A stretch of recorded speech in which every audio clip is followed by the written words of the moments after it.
My initial highlights from the border deal: no amnesty legalization of anyone already in the U.S. illegally, funds an increase in ICE detention capacity to approximately 50,000 from the current 34,000, at 7-day rolling average of 5,000 encounters per day or 8,500 encounters in a single day.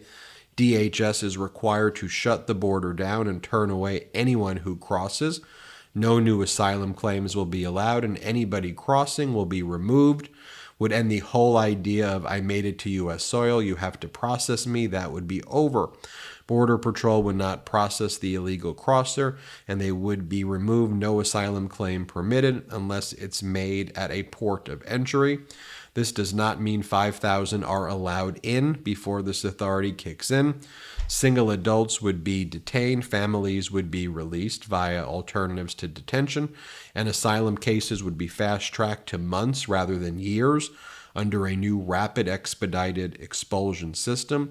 Those who fail would be quickly removed from the U.S. Those who initially pass would be released with work authorization and 90-day supervision until final asylum claim is determined. The shutdown authority doesn't drop until crossings decrease significantly in the days following the shutdown. Significantly tougher asylum requirements and a higher credible fear standard, including 3 bars to eligibility, criminal history. Could they have resettled in another country on the way to the U.S.? Could they have resettled somewhere else in their own country? Just saying you're scared to return home will no longer be enough for an initial interview. $1.4 billion in FEMA funding and use of parole release via CBP One app keeps humanitarian parole as it was originally intended.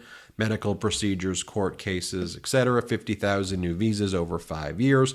Funding to hire hundreds more ICE deportation officers, Border Patrol agents, USCIS asylum officers. No unaccompanied minors can be removed, and some of these minors will receive attorneys either pro bono or taxpayer funded. DHS will have 90 days to set this new system before it takes effect.